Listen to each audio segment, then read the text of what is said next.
So this time I have got a different copy of the book.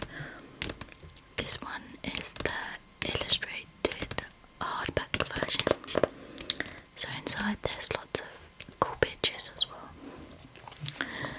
So before we start, please make sure to hit that subscribe button, leave me a comment, and yeah, let's get on with chapter 2.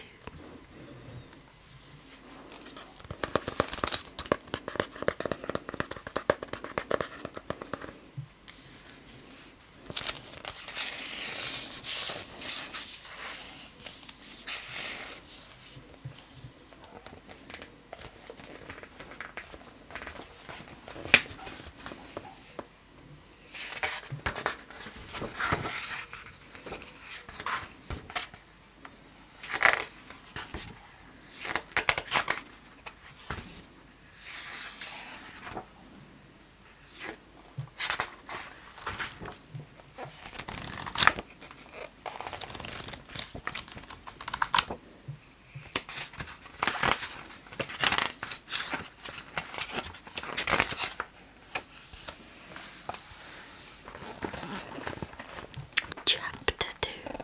The Vanishing Glass. Nearly 10 years had passed since the Dursleys had woken up to find their nephew on the front doorstep, but Privet Drive had hardly changed at all. The sun rose on the same tidy front gardens and lit up the brass number 4 on the Dursleys' front door. It crept into the living room, which was almost exactly the same it had been on the night when Mr. Dursley had seen the fateful news report about the owls. Only the photographs on the mantelpiece really showed how much time had passed.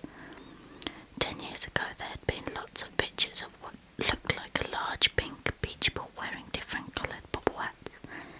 But Dursley was no longer a baby, and now the photographs showed a large blonde boy riding his first bicycle on a roundabout at the fair, playing a computer game with his father, being hugged and kissed by his mother. The room held no sign at all that another boy lived in the house too. Yet Harry Potter was still there, asleep at the moment, but not for long. His Aunt Petunia was awake, and it was her shrill voice which made up the first noise of the day. Up! Get up! Now! Harry woke with a start. His aunt rapped on the door again. Up! She screeched. Harry heard her walking towards the kitchen, and then the sound of the frying pan being put on the cooker. He rolled onto his back and tried to remember the dream he had been having. It had been a good one. There had been a flying motorbike in it. He had a funny feeling that he had the same dream before. His aunt was back outside the door. Are you up yet? She demanded. Nearly, said Harry. Well, get a move on. I want you to look after the bacon, and don't you dare let it burn. I want everything perfect on Dudley's birthday. Harry groaned. What did you say? His aunt snapped through the door. Nothing. Dudley's birthday. How could he have forgotten? Harry got slowly out of bed and started to look for his socks. He found a pair under his bed after pulling a spider off one of them. Put them on. Harry was used to spiders because the cupboard under the stairs was full of them, and that's where he slept. When he was dressed, he went down to the hall to the kitchen. The table was almost hidden beneath all Dudley's birthday presents. It looked as though Dudley had gotten a new computer he wanted, not to mention the second television and the racing bike. Exactly what Dudley wanted, a racing bike, was a mystery to Harry, as Dudley was very fat and hated exercise, unless of course it involved punching somebody. Dudley's favourite punch bag was Harry, but he couldn't often catch him. Harry didn't look at it, but it was very fast. Perhaps it had something to do with living in a dark cupboard. But Harry had always been small and skinny for his age. He looked even smaller and skinnier than he really was because he had the wet wool. Where were old and Dudley was about 4 times bigger than he was. Harry had a thin face, knobbly knees, black hair, bright green eyes. He wore round glasses held together with a lot of sellotape because of all the times Dudley had punched him on the nose. The only thing Harry liked about his own appearance was a very thin scar on his forehead which was shaped like a bolt of lightning. He had had it as long as he could remember, and the first question he could ever remember asking his Aunt Petunia was how he got it. In the car crash, when your parents died, she had said, and don't ask questions. Don't ask questions. That was the first rule for a quiet life with the Dursleys. Uncle Vernon entered the kitchen as Harry was turning over the bacon. "Comb your hair," he barked, by way of morning greeting. About once a week, Uncle Vernon looked over the top of his newspaper and shouted that Harry needed a haircut. Harry must have had more haircuts than the rest of the boys in his class put together, but it made no difference. His hair simply grew that way, all over the place.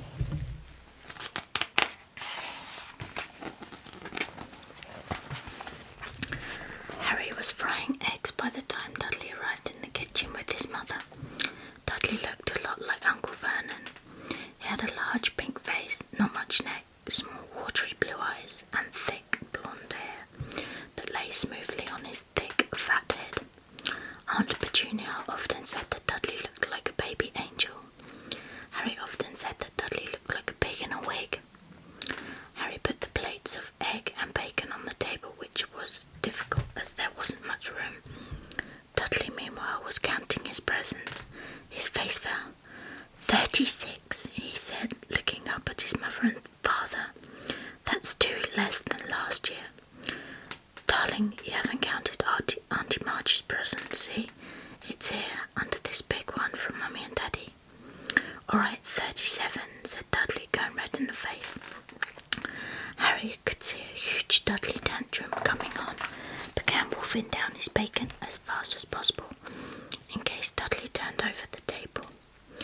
Aunt Petunia obviously scented danger too, because she quickly and we'll buy you another 2 presents while we're out today. How's that, Kim? 2 more presents, is that all right? Dudley thought for a moment. It looked like hard work. Finally, he said slowly, "So I'll have 39 sweetums," said Aunt Petunia. Oh, Dudley sat down heavily and grabbed the nearest parcel. "All right then," Uncle Vernon chuckled. "Little Tyke wants his money's worth, just like his father. Attaboy, Dudley." He ruffled Dudley's hair. At that moment the telephone rang and Aunt Petunia went to answer it, while Harry and Uncle Vernon watched Dudley unwrap the racing bike, a Cine 9 camera, a remote-controlled airplane, 16 new computer games, and a video recorder. He was ripping off the paper of a gold wristwatch when Aunt Petunia came back from the telephone, looking both angry and worried. "Bad news, Vernon," she said. "Mrs. Fig's broken her leg. She can't take him." She jerked her head in Harry's direction. Dudley's mouth fell open in horror, but Harry's heart gave a leap. Every year on Dudley's birthday, his parents took him and a friend out for the day to adventure parks, hamburger bars, or the cinema. Every year, Harry was left behind with Mrs. Fig, a mad old lady who lived 2 streets away.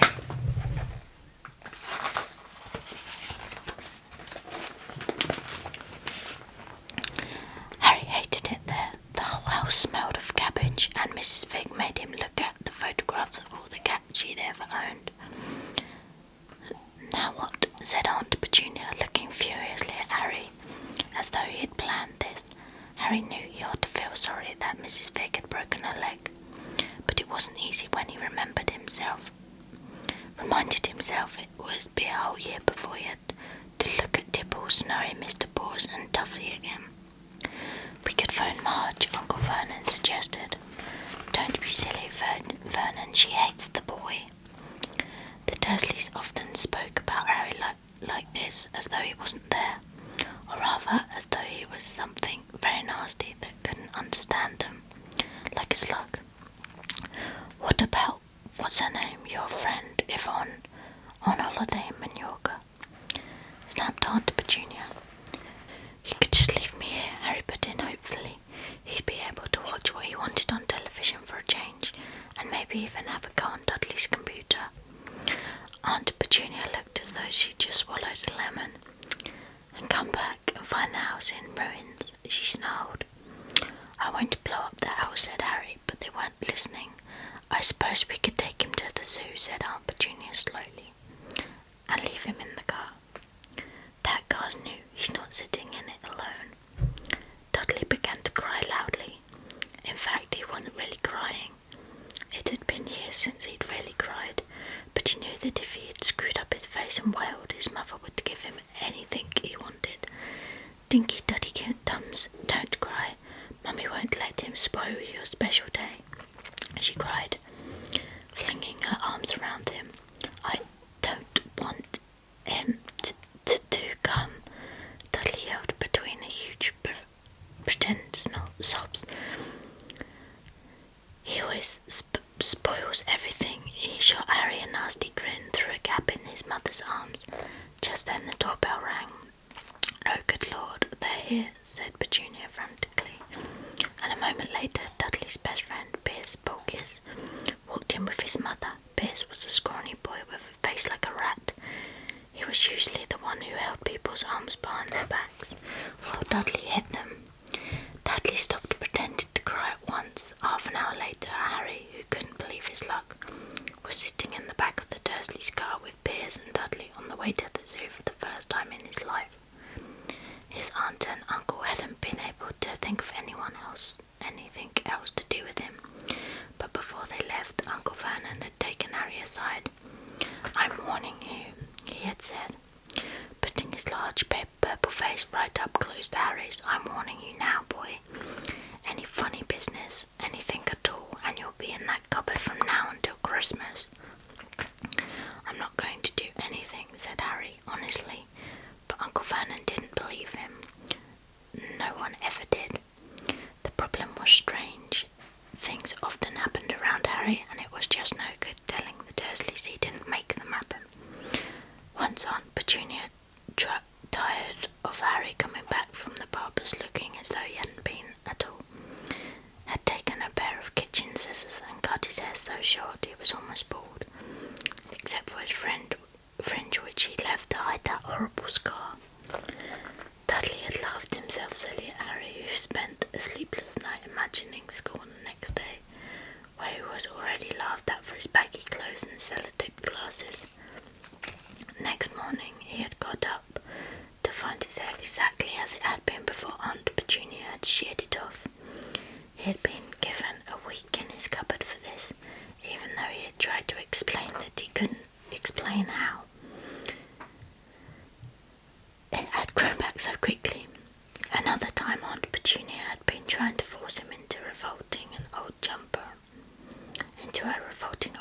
of Dudley's, brown with orange bubbles. The harder she tried to pull it over his head, the smaller it seemed to become, until finally it might have fitted a glove puppet. But it certainly wouldn't fit Harry. Aunt Petunia had decided it must have been shrunk in the wash, and to his great relief, Harry wasn't punished. On the other hand, he had got into terrible trouble for being found on the roof of the school kitchens. Dudley's gang had been chasing him, as usual, when, as much to Harry's surprise as anyone else's, there he was sitting on the chimney. The Dursleys had received a very angry letter from Harry's headmistress telling them Harry had been climbing school buildings. But all he had tried to do, as he shouted at Uncle Vernon through the locked door of his cupboard, was jump behind the big bins outside the kitchen doors. Harry, suppose that the wind must have just caught him in mid-jump, but today nothing was going wrong. It was even worth being with Dudley and Piers to be spending the day somewhere that wasn't school, his cupboard, or Mrs. Figg's cabbage-smelling living room. While While he drove, Uncle Vernon complained to Aunt Petunia. He liked to complain about things: people at work, Harry, the council, Harry, the bank, and Harry were just a few of his favourite subjects. This morning it was motorbikes.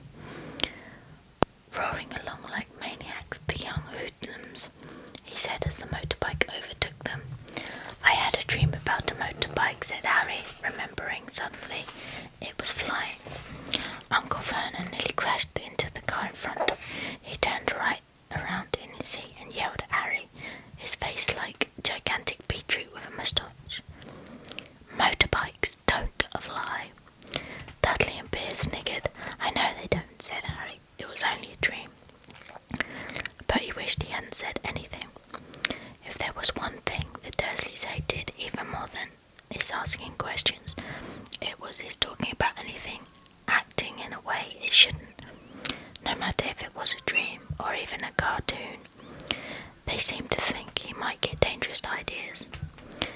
It was a very sunny Saturday at the zoo. It was crowded with families. The Dursleys bought Dudley and Piers large chocolate ice creams at the entrance, and then, because the smiling lady in the van had asked Harry what he wanted before they can hurry him away, they bought him a cheap lemon ice lolly. It wasn't bad either, Harry thought, licking it as they watched a gorilla scratching its head, and looking remarkably like Dudley, except that it wasn't blonde. Harry had the best morning he had had in a long time. He was careful to walk a little way apart from the Dursleys so that Dudley and Piers, who were starting to get bored with the animals by lunchtime, wouldn't fall back on their favourite hobby of hitting him. They ate in the zoo restaurant, and when Dudley had a tantrum because his knickerbocker glory wasn't big enough, Uncle Vernon bought him another one, and Harry was allowed to finish the first. Harry felt afterwards that he should have known it was all too good to last. After lunch they went to the reptile house. It was cool and dark in there with lit windows along the walls. Behind the glass all sorts of lizards and snakes were crawling and slithering over bits of wood and stone. Dudley and Piers wanted to see huge poisonous cobras and thick man-crushing pythons. Dudley quickly found the largest snake in the place. It would have wrapped its body twice around the Uncle Vernon's car and crushed it into a dustbin. But at the moment it didn't look in the mood. In fact, it was fast asleep. Dudley stood with his nose pressed against the glass, staring at glistening brown coils. Make it move, he whined at his father. Uncle Vernon tapped on the glass, but the snake didn't budge. Do it again, Dudley ordered. Uncle Vernon rapped the glass smartly with his knuckles, but the snake just snoozed on. This is boring, Dudley moaned. He shuffled away. Harry moved in front of the tank and looked intently at the snake. He wouldn't have been surprised if it had died of boredom itself. No company except stupid people drumming their fingers on the glass trying to disturb it all day long. It was worse than having a cupboard as a bedroom, where the only visitors was his Aunt Petunia hammering on the door to wake you up. At least he got to visit the rest of the house. The snake suddenly opened its beady eyes slowly, very slowly. It raised its head until its eyes were on a level with Harry's. It winked. Harry stared, and then he quickly looked around to see if anyone was watching. They weren't. He looked back at the snake and winked too. The snake jerked its head towards Uncle Vernon and Dudley, then raised its eyes to the ceiling. It gave Harry a look that quite plainly said, I get that all the time. I know, Harry murmured through the glass, though he wasn't sure the snake could hear. It must be really annoying. The snake nodded vigorously. Where'd you come from, anyway? Harry asked. The snake jabbed its tail at a little sign next to the glass. Harry peered at it. Boa constrictor. Brazil. Was it nice there? The boa constrictor jabbed its tail at the sign again, and Harry read on. This specimen was bred in the zoo. Oh, I see. You've never been to Brazil? As the snake shook its head, a deafening shout behind Harry made the both of them jump.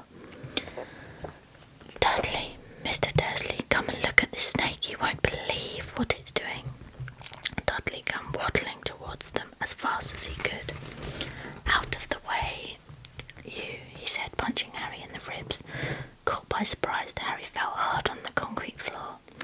What came next happened so fast no one saw how it happened. 1 second, Piers and Dudley were leaning right up close to the glass. The next they had leapt back with howls of horror. Harry sat up and gasped. The glass up front on the boa constrictor's tank had vanished. The great snake was uncoiling itself rapidly and slithering out onto the floor. People throughout the reptile house screamed and started running from the exits. As the snake slid swiftly past him, Harry could have sworn a low hissing voice said, "Brazil, here I come. Thanks, amigo." The keeper of the reptile house was in shock, but the glass... He kept saying, "Where did the glass go?" The zoo director himself made Aunt Petunia a cup of strong sweet tea, while he apologised over and over again. Piers and Dudley could only gibber. As far as Harry had seen, the snake hadn't done anything except snap painfully at the heels as it passed. But by the time they were back in Uncle Vernon's car, Dudley was telling them how it nearly bitten his leg off, while Piers was swearing it had tried to squeeze him to death. But worst of all for Harry, at least it was Piers calming down enough to say, "Harry was talking to it, weren't you, Harry?" Uncle Vernon waited until Piers was safely out of the house before starting on Harry. He was so angry he could hardly speak. He managed to say, "Go, cupboard, stay, no meals," before he collapsed into a chair and Aunt Petunia had to run and get him a large brandy. Harry lay in his dark cupboard much later, wishing he had a watch. He didn't know what time it was, and he couldn't be sure the Dursleys were asleep yet. Until they were, he couldn't risk sneaking to the kitchen for some food. He lived with the Dursleys almost 10 years, 10 miserable years, as long as he could remember, ever since he had been a baby and his parents had died in that car crash. He couldn't remember being in the car when his parents had died. Sometimes when he strained his memory during long hours in his cupboard, he came up with a strange vision, a blinding flash of green light and a burning pain on his forehead. This he supposed was the crash, though he couldn't imagine where all the green light came from. He couldn't remember his parents at all. His aunt and uncle never spoke about them, and of course he was forbidden to ask questions. There were no photographs of them in the house. When he had been younger, Harry had dreamed and dreamed of some unknown relation coming to take him away. But it had never happened. The Dursleys were his only family. Yet sometimes he thought, or maybe he hoped, that strangers in the street seemed to know him. Very strange strangers they were too. A tiny man in a violet top hat had bowed to him once, while out shopping with Aunt Petunia and Dudley. After asking Harry furiously if he knew the man, Aunt Petunia had rushed him out of the little shop without buying anything. A wild-looking old woman dressed all in green had waved merrily at him once on a bus. A bald man in a very long purple coat had actually shaken his hand in the street the other day, and then walked away without a word. The weirdest thing about all these people was the way they seemed to vanish the second Harry tried to get a closer look. At school, Harry had no one. Everybody knew that Dudley's gang hated that odd Harry Potter in his baggy old clothes and broken glasses, and nobody liked to disagree with Dudley's gang.